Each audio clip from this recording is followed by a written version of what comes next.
Hello friends, welcome to Harshith minitech. ఈరోజు మనం ఈ వీడియోలో చూడబోయే టాపిక్ ఏంటంటే పిఎఫ్ విత్డ్రా ఎలా చేసుకోవాలి and types of forms. PF విత్డ్రాలో ఉండే ఫామ్స్ 4 టైప్స్ అండి.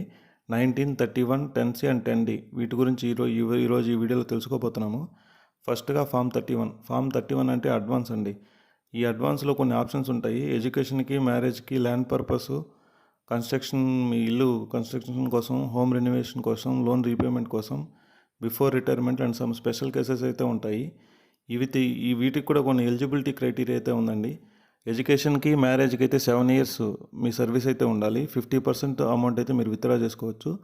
ల్యాండ్ పర్పస్ అలాగే కన్స్ట్రక్షన్ ఆఫ్ హౌస్ కూడా మినిమం 5 years అయితే ఉండాలి. వీటిలో 24 times మీ బేసిక్, కన్స్ట్రక్షన్ ఆఫ్ హౌస్కి అయితే 36 times మీ బేసిక్ అయితే మనం విత్డ్రా చేసుకోవచ్చు.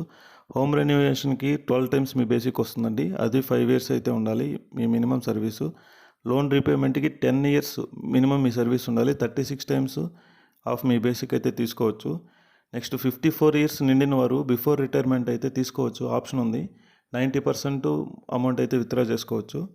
కొన్ని స్పెషల్ కేసెస్ అయితే ఉన్నాయండి. 2 months మీకు వేజెస్ రాకపోయినా, లేదా ఇల్నెస్, పాండమిక్, ఇలాంటి స్పెషల్ కేసెస్ అయితే ఉన్నాయి. వీటిలో మీ ఎంప్లాయర్ షేర్ని అయితే మీరు తీసుకోవచ్చు. ఇది గుర్తుపెట్టుకొని మీరు ఫిల్ చేసేటప్పుడు చూసి ఫిల్ చేసుకోండి ఫ్రెండ్స్.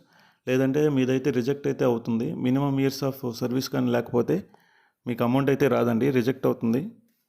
నెక్స్ట్ వచ్చేసి మనం చూడబోయేది ఫామ్ 19. ఫామ్ 19 అంటే ఓన్లీ పిఎఫ్ విత్డ్రాల్ అండి. మీది పిఎఫ్ వరకు విత్డ్రా చేసుకోవచ్చండి. ఇది ఎప్పుడంటే రిటైర్మెంట్ అయిన తర్వాత అయినా, లేదంటే మీరు ఒక జాబ్ వదిలేసి వేరే జాబ్లో చేరినప్పుడు మీకు అమౌంట్ నెసరీ అయితే మీ పిఎఫ్ అమౌంట్ అయితే మొత్తం విత్డ్రా చేసుకోవచ్చు. దీనికి ఎలిజిబిలిటీ క్రైటీరియా ఏంటంటే మీరు ఓన్లీ రిటైర్మెంట్ లేదా మీరు జాబ్ వదిలేస్తే సరిపోతుంది. ఫామ్ 19 అయితే ఫిల్ చేసుకోవచ్చు. నెక్స్ట్ వచ్చేసి ఫామ్ 10C అండి. ఫామ్ 10C అంటే పెన్షన్ విత్డ్రాల్.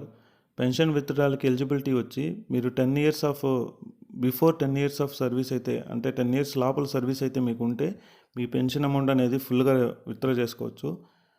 నెక్స్ట్ మీరు 15 నుంచి 58 years లోపల ఉండి మీకు మీ అమౌంట్ కావాలంటే కూడా విత్డ్రా చేసుకోవచ్చు. కాకపోతే మీకు ఆఫ్టర్ 58 years రిటైర్మెంట్ ఏజ్ తర్వాత మీకు వచ్చే పెన్షన్ అయితే రెడ్యూస్డ్ అమౌంట్లో వస్తుంది. అంటే ఫుల్ పెన్షన్ అయితే తీసుకోలేరు, monthly pension. Next third one వచ్చేసి ఇన్ కేస్ ఆఫ్ డెత్ ఏదైనా అయితే దాని తర్వాత మీ ఫ్యామిలీ మెంబర్స్ ఆర్ నామినీస్ అయితే దీన్ని విత్డ్రాల్ పెట్టుకోవచ్చండి, ఫామ్ 10Cని. మనకి ఫామ్ 19, ఫామ్ 31, ఫామ్ 10C అయితే ఆన్లైన్లో అవైలబిలిటీలో ఉన్నాయి. నెక్స్ట్ మనం చూడబోయేది వచ్చి ఫామ్ 10D అండి. ఫామ్ 10D అంటే మీ మంత్లీ పెన్షన్ స్కీమ్ అండి. మీరు రిటైర్మెంట్ అయిన తర్వాత మీకు మంత్లీ ఎవ్రీ మంత్ వచ్చే పెన్షన్ అయితే మీరు ఫామ్ 10D ద్వారా చేసుకోవచ్చు. ఈ ఫామ్ 10D అనేది ప్రజెంట్ ఆన్లైన్లో అవైలబుల్ లేదండి, ఓన్లీ ఆఫ్లైన్. అది కూడా త్రూ మీ ఎంప్లాయర్ ద్వారానే వెళ్ళాలి. ఇన్ కేసు మీ ఎంప్లాయర్ కానీ లేదంటే, అంటే ఆర్గనైజేషన్ కానీ క్లోజ్ అయి ఉంటే through గెస్టెడ్ officer or bank manager వాళ్ళ ద్వారా అయితే మనం ఫార్వర్డ్ చేయాలండి ఫామ్ 10D అనేది. ఫామ్ 31 అడ్వాన్స్లో మీరు విత్డ్రా చేసేటప్పుడు 50,000 కన్నా ఎక్కువ విత్డ్రా చేసినా, మీ సర్వీస్ వచ్చి 5 years బిలో ఉన్నా కానీ మీరు form 15G and form 15H ఈ రెండిట్లో ఏదో ఒకటి మీరు సబ్మిట్ చేయాల్సి వస్తుందండి. ఫామ్ 15G అనేది మీ ఫిక్స్డ్ డిపాజిట్స్ వల్ల మీకు వచ్చే ఇంట్రెస్ట్ ఫైనాన్షియల్ ఇయర్లో 10,000 కన్నా ఎక్కువ లేదని డిక్లేర్ చేస్తున్నట్టు డిక్లరేషన్ ఫామ్ అండి. అదైతే మీరు సబ్మిట్ చేయాలి. ఫామ్ 15H అనేది 60 years పైబడిన వాళ్ళు సెల్ఫ్ డిక్లరేషన్గా ఫామ్ని అయితే ప్రొడ్యూస్ చేయాలి. ఏదర్ 15G ఆర్ 15H ఉంటేనే మీ 50,000 కన్నా అమౌంట్ ఎక్కువ ఉంటే విత్డ్రా చేసుకోగలుగుతాము. లేదంటే మీ TDS అయితే కట్ అవుతుందండి ఈ 50,000 అబౌవ్ ఉండేదానికి. ఇది చెప్పిన అన్ని కేసుల్లో ప్యాను, ఆధార్ కార్డు, బ్యాంక్ అయితే సీడ్ అయ్యి ఉండాలి. కంపల్సరీ KYC వచ్చి అప్రూవ్ అయ్యి ఉండాలండి. ఇది మాత్రం గుర్తుపెట్టుకోండి. మీకు నేను ఒక ఫామ్ని ఫిల్ చేసి చూపిస్తాను. ఇప్పుడు నేను మీకు పిఎఫ్ ఎలా విత్డ్రా చేయాలో చూపిస్తాను. ప్రజెంట్ నేను లాగిన్ అయితే అయి ఉన్నాను.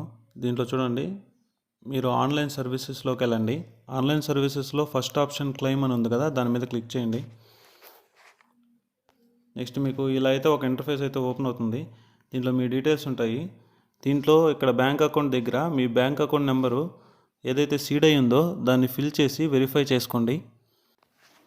మీరు వెరిఫై మీద ప్రెస్ చేసిన తర్వాత మీకు ఇలా సర్టిఫికేట్ ఫర్ అండర్టేకింగ్ అని ఒకటి చూపిస్తుంది. అక్కడ ఎస్ ఆర్ నో ఉంటుంది. ఎస్ అని క్లిక్ చేయండి. మీరు ఎస్ అని క్లిక్ చేసిన తర్వాత ఇలాగైతే ఓపెన్ అవుతుంది. కింద ప్రొసీడ్ ఫర్ ఆన్లైన్ క్లెయిమ్ అనే ఆప్షన్ ఉంటుంది, దాని మీద క్లిక్ చేయండి. దాని మీద క్లిక్ చేసిన తర్వాత నెక్స్ట్ ఇలాగైతే ఒక పేజ్ అయితే ఓపెన్ అవుతుంది. ఇక్కడ మీ డీటెయిల్స్ అనేవి ఉంటాయి. మీ యూఏఎన్ నెంబరు, మీ నేము, అలాగే మీ పాను, కింద డేట్ ఆఫ్ జాయినింగ్ ఉంటుంది. ఇక్కడ నేనైతే డేట్ ఆఫ్ జాయినింగ్ ఎగ్జిట్ అయితే ఉండదు, ఎందుకంటే నేను కరెంట్ అక్కడ సర్వీస్ చేస్తున్నాను కాబట్టి.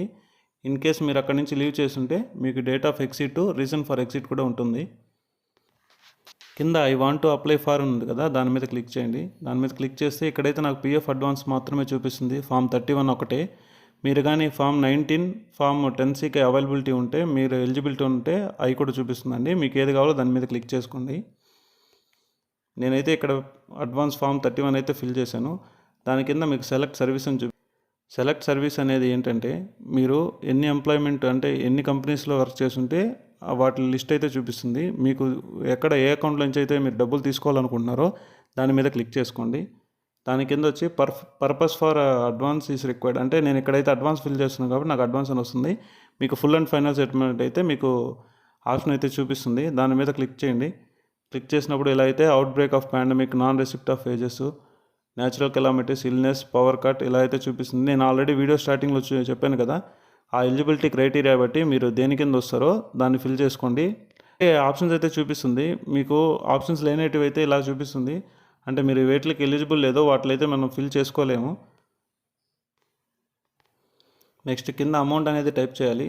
అమౌంట్ అనేది మీకు ఆల్రెడీ చెప్పాను కదా, మీకు 24 టైమ్స్, 36 టైమ్స్ అలా ఎలిజిబిలిటీ బట్టి మీది క్యాలిక్యులేట్ చేసి ఫిల్ చేయండి. మీరు ఒకవేళ ఎక్కువ అమౌంట్ అయితే ఫిల్ చేసినట్టయితే ఆటోమేటిక్గా క్యాన్సిల్ అయిపోతుందండి. ఇది గుర్తుపెట్టుకొని మీరు ఫిల్ చేసేటప్పుడు జాగ్రత్తగా ఫిల్ చేసుకోండి. దాని కింద ఎంప్లాయీ అడ్రస్ అయితే ఇవ్వాలి, మన అడ్రస్. కింద వచ్చి upload scan copy of cheque or passbook అని ఉంది కదా, ఇక్కడైతే మీ పాస్బుక్ని స్కాన్ చేసి దీంట్లో అప్లోడ్ చేయాల్సి వస్తుంది, లేదంటే చెక్ కూడా చేసుకోవచ్చు.